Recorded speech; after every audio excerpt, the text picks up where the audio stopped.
Então ela tirou o like do vídeo. Assistiu o vídeo, gostou e tirou o like porque entendeu que eu não estava sendo humilde, né? Ou seja, que eu estava sendo arrogante quando eu disse que eu gostava dessa característica. Olá pessoal, sejam bem-vindos a mais um vídeo do nosso canal Marisson Fraga. É um prazer imenso ter você por aqui. O vídeo de hoje é mais um vídeo da nossa série respondendo a haters e a inscritos, tá? E no vídeo de hoje a gente tem uma reflexão muito interessante para trazer. Eu tenho certeza que se você assistir esse vídeo até o fim, você vai sair daqui com uma reflexão bem interessante que você vai poder levar para vários âmbitos da sua vida. Inclusive esse vídeo aqui, eu acho que até vai provocar uma reflexão em várias pessoas que nunca observaram isso que eu vou falar, nunca observaram a sua respectiva vida a partir desse ponto de vista que a gente vai trazer aqui. Então, um comentário muito interessante, um comentário que não vou dizer que é um comentário de uma hater especificamente, mas é um comentário que inicialmente ele teve a intenção de ser negativo e a gente pode tirar muito proveito dele aqui, tá? Então, eu vou apresentar aqui para você e daqui a pouco eu vou comentar, vou trazer minha reflexão que eu acho que vai ser interessante para você. No vídeo lá, né, que eu postei, psicanalista reage ao vídeo do personal trainer que agrediu um morador de rua. Então, eu postei um vídeo falando, o primeiro vídeo que eu falei foi sobre a violência, o que seria violência para a psicanálise, uma reflexão que eu fiz, né, a partir de, inclusive, conceitos lacanianos e construtos não só freudianos, como também lacanianos. Mas aí esse vídeo acabou trazendo alguns comentários negativos, como eu imaginei realmente que ia trazer, e um deles foi alguém que eu vou proteger a imagem aqui para não expor a pessoa, porque o objetivo principal não é esse. A pessoa comentou o seguinte: você dá voltas demais para falar o que tem que falar. E aí eu respondi logo abaixo. Preste atenção aqui nesse diálogo, tá? Você vai entender onde é que eu estou querendo chegar. Aí eu respondi aqui abaixo: que bom, gosto muito dessa minha característica. E de fato eu entendi que a pessoa estava querendo fazer um comentário negativo, né? Mas eu de fato gosto também dessa característica. Eu sei que eu falo muito. Inclusive quem conversa comigo pelo WhatsApp frequentemente reclama de que eu mando áudios longos e tal. Então eu sou o cara chato que manda áudio longo, mas não tem problema, porque eu gosto. De verdade, eu gosto dessa característica. E é uma característica que me traz diversos benefícios. Então eu estou disposto a sofrer determinadas consequências por isso. Mas eu coloquei aqui, que bom, gosto muito dessa minha característica. E aí alguém concordou, alguém falou abaixo, né? Concordo, fui, nem assisti tudo. E a última pessoa a comentar aqui é uma mulher e ela comentou o seguinte: Marisson Fraga, tirei o like pela falta de humildade. Provavelmente ela está se referindo a quando eu disse que eu gostava dessa característica e falei que bom. Então ela tirou o like do vídeo. Assistiu o vídeo, gostou e tirou o like porque entendeu que eu não estava sendo humilde, né? Ou seja, que eu estava sendo arrogante quando eu disse que eu gostava dessa característica. Aqui tem um diálogo que reflete algo que eu preciso falar para você, que eu acho que vai dar para você levar para toda a sua vida, uma reflexão. Olha só, o que traz, um dos fatores que gera sofrimento para o ser humano, que gera infelicidade para o ser humano, é a presença e a influência do outro no eu. Eu vou te explicar direitinho o que é que eu estou querendo dizer com isso. Então vamos entender superficialmente algumas questões psicanalíticas para você levar isso para a sua vida em diversos âmbitos, inclusive da sua vida, né? No âmbito profissional, no âmbito do relacionamento afetivo, enfim, relacionamentos interpessoais em geral, relação de pais e filhos e por aí vai. Um dos principais, diria eu, um dos principais fatores que gera sofrimento ao ser humano é a presença e a influência do outro no eu. Consideremos o seguinte: quando você é uma criança, você é um recém-nascido, você psiquicamente ainda não sabe diferenciar o que é o outro e o que sou eu. Você não sabe diferenciar o que é o mundo lá fora.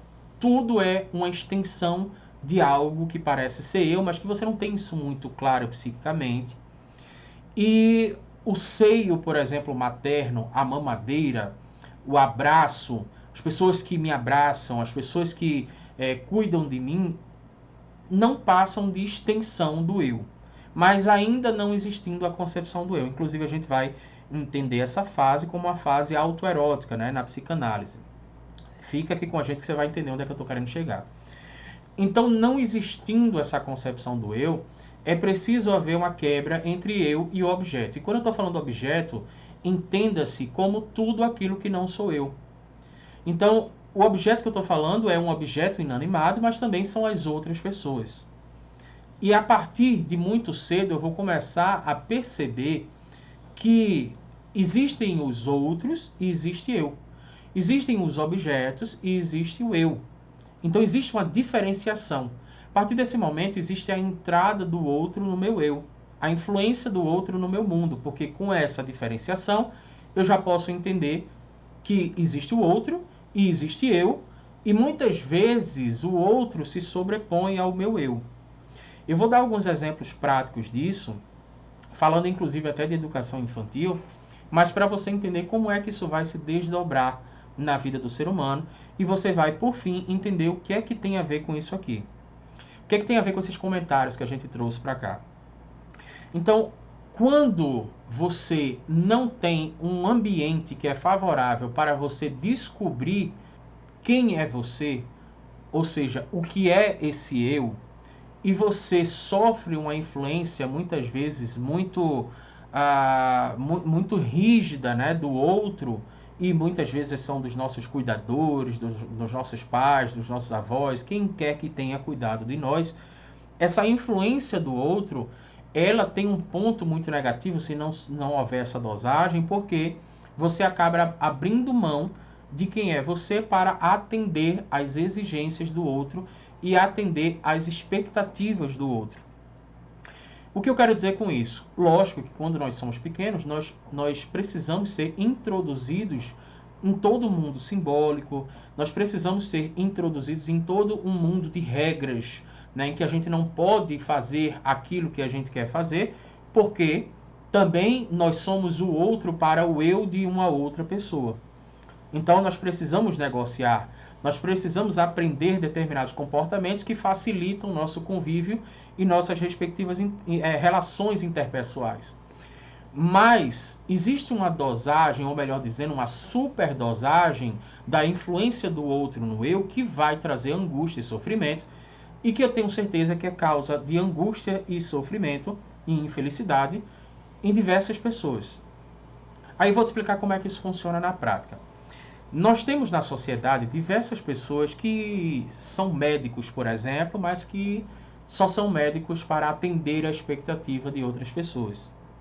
Talvez ali do pai, talvez da mãe, talvez dos avós, talvez inclusive até o próprio pai ou a própria mãe seja médico também. E talvez a criança, no caso agora adulto, não perceba o quanto que a decisão de se tornar médico foi pautada pela influência do outro no eu. E a pessoa abre mão do seu eu para viver a expectativa do outro, ou muitas vezes não percebendo isso, porque às vezes isso acontece, eu diria até que na maioria das vezes isso acontece num âmbito muito inconsciente, e nesse sentido inconsciente, a pessoa não tem na consciência muito claro que ela quer responder à expectativa de outro, ou seja, corresponder, né, à expectativa de outra pessoa, mas também ela quer talvez ali provar algo para alguém. Então, às vezes, ela vai ter a sensação de que ela quer provar para si mesmo, quando na verdade quer provar no fundo, para outra pessoa que ela também consegue ser daquele jeito, que ela também pode alcançar determinados objetivos, que ela talvez possa, inclusive, até superar esses determinados objetivos. Durante muito tempo da minha vida, eu escolhia conscientemente os cursos que eu ia fazer, mas inconscientemente eu estava sendo influenciado pela presença do outro no eu, ou seja, inconscientemente, sem perceber, eu estava tentando corresponder à expectativa de outras pessoas. Então, inclusive até empregos que eu tive, né, funções que eu exerci no mercado de trabalho, que no fundo, era para ou corresponder à expectativa de alguém, ou inconscientemente para provar para uma outra pessoa que eu também conseguiria chegar lá, que eu também conseguiria ocupar esse lugar, que eu também poderia fazer aquilo que outra pessoa que eu admirava estava fazendo. Então, é isso que eu chamo de influência do outro no eu. Isso acontece muito desde cedo, muitas vezes sem perceber, não é um movimento de maldade, mas sem perceber, os pais, muitas vezes, eles não permitem que os filhos se descubram e que sejam quem eles são. E os pais acabam educando os filhos não para que sejam quem são e se descubram nesse processo da descoberta do eu, mas educam filhos para corresponder às suas expectativas e às vezes as expectativas dos próprios pais é para provar para terceiros que não tem nada a ver com aquela família que os filhos, os seus filhos, no caso, podem também ocupar aquele lugar. Então você veja como isso cria um ciclo de sofrimento de geração em geração que vai simplesmente se movimentando e tomando as suas respectivas decisões por causa da influência do outro no eu. Ou para corresponder à expectativa de terceiro, ou para diminuir o sofrimento psíquico, porque muitas vezes nós, pais, projetamos nos nossos filhos desejos que correspondem a uma diminuição do nosso sofrimento psíquico, porque isso tem a ver com a frustração nossa. E principalmente no âmbito, por exemplo, das relações pessoais, no âmbito profissional, no âmbito acadêmico, por exemplo, você direcionar mais um filho sem escutar o que ele quer, sem entender quem é ele nesse processo, vai ser causa de sofrimento para aquele ser humano. De fato, nós temos, por exemplo, os pais que definem: meu filho vai namorar com essa pessoa, pelo menos com esse perfil de pessoa, ou minha filha vai namorar com esse perfil de pessoa porque é o melhor para ela. Quando na verdade, às vezes, o filho não é ouvido nesse processo, né? Então, meu filho vai fazer essa carreira acadêmica, ele vai se graduar nesses cursos aqui, ele vai ocupar determinados cargos, porque isso tem muito mais a ver comigo do que com ele, porque eu não procuro ouvir o meu filho nesse processo. Então, esse diálogo daqui, ele mostra, ele exemplifica o que é que eu estou falando sobre a influência do outro no eu. Aqui você tem pessoas, por exemplo, que acham que eu deveria ser uma pessoa que gravasse vídeos falando menos. Mas eu discordo completamente disso. Eu acho que não. Eu acho que o que a gente tem para refletir aqui, o que a gente tem, por exemplo, para repassar de conhecimento e trocar conhecimento com as pessoas, porque eu também aprendo com comentários, porque eu também sou desafiado através de perguntas. Então, essa troca, ela é tão rica que eu acho que não é interessante desenvolver vídeos de 1 minuto. Se você é uma pessoa que procura vídeos de 1 minuto para entender principalmente conceitos psicanalíticos ou para você refletir sobre a sua própria vida com vídeos de 1 minuto, não é definitivamente nesse canal que você vai encontrar, porque eu não sou uma pessoa que gostaria de me enquadrar nesse perfil, porque não vou estar sendo eu. Então eu vou ser desonesto comigo para corresponder ao que outras pessoas querem. Na verdade, a gente tem isso nos relacionamentos, né? Quantas pessoas nos relacionamentos interpessoais acabam sofrendo nesses relacionamentos afetivos, por exemplo. Interpessoais eu estou falando de uma forma mais geral, que acontece com amigos também, acontece isso dentro da família, mas quantas pessoas não acabam sofrendo justamente porque abrem muito mão do que elas querem para corresponder à expectativa de outras pessoas. Nas relações interpessoais, eu posso simplesmente dizer o seguinte: olha, isso que você está propondo, né, como regra de convivência, não é interessante para mim. E por que que muita gente abre mão do seu eu? Levando em consideração que a pessoa sabe quem é, inclusive, né? Porque tem gente que nem sabe quem é nesse processo. Mas por que que a pessoa abre mão do seu eu? Muitas vezes com medo da rejeição. Porque se eu me posiciono e o meu posicionamento é diferente do que espera outra pessoa, então eu posso sofrer uma rejeição e eu não quero. Eu quero a aceitação social. Então, por buscar essa aceitação social, eu abro mão de quem eu sou. Eu não me posiciono nas minhas relações. Eu faço o que as pessoas querem que eu faça. Eu tenho dificuldades de dizer não. Então isso acaba influenciando diversas esferas da minha vida. E isso é causa de sofrimento, isso é causa de angústia do ser humano. Você pode ganhar o dinheiro que for no mundo, você não vai estar satisfeito porque não é você. Você abriu mão do seu eu para corresponder à expectativa de outras pessoas. Eu achei muito curioso aqui quando a pessoa de baixo, né, não vou citar o nome, mas a pessoa de baixo falou o seguinte: tirei o like pela falta de humildade. Perceba que isso é uma coisa muito sutil. As pessoas não vão gostar quando você diz que gosta de alguma coisa. Eu digo mais, as pessoas não vão gostar quando você diz que é bom em alguma coisa. Eu vou dar um exemplo. Vamos supor que eu cante. E eu canto, e eu acho que eu canto muito bem. Então, eu não posso dizer para as pessoas: olha, eu canto bem, eu sou um ótimo cantor. Eu não posso reconhecer essa característica porque isso é visto como falta de humildade, porque as pessoas estão acostumadas demais a cobrarem posicionamentos e percepções de terceiros e elas corresponderem a isso. Você já imaginou alguém que canta bem e que acha no fundo que canta bem? E alguém, essa pessoa no caso, escutar de uma terceira pessoa dizendo o seguinte: olha, eu não gosto do jeito que você canta, quando você canta assim e quando você canta aquela música, sua voz fica muito aguda, eu não gostei muito não. E você pode dizer o seguinte: olha, mas eu discordo de você, eu canto bem, acho que canto bem e eu não quero mudar, não quero mudar isso aí não, eu vou continuar cantando dessa forma. Aí a outra pessoa, porque você não aceitou aquilo, a outra pessoa fala: ah, mas você está sendo muito arrogante. Não, não estou sendo arrogante. Eu simplesmente estou reconhecendo algo que eu gosto em mim. E tá tudo bem você fazer esse movimento, porque se você gosta disso, você entende que isso é uma característica sua, você entende o porquê dessa característica. Eu, por exemplo, tenho fixação na fase oral.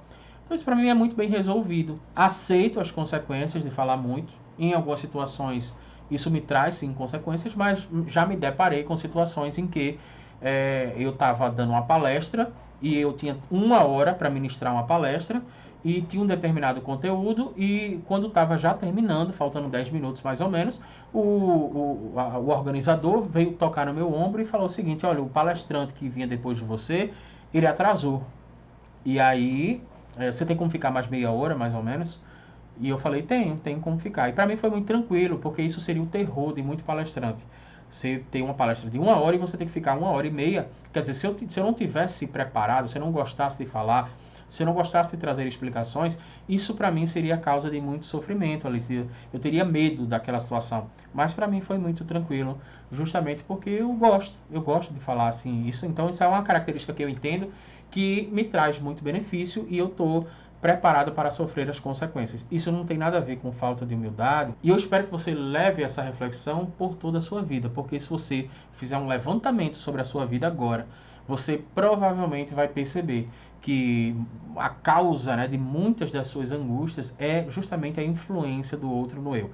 A quem você está tentando dar justificativas? Você está tentando provar o que para quem? A que expectativa você está querendo corresponder? A expectativa de quem?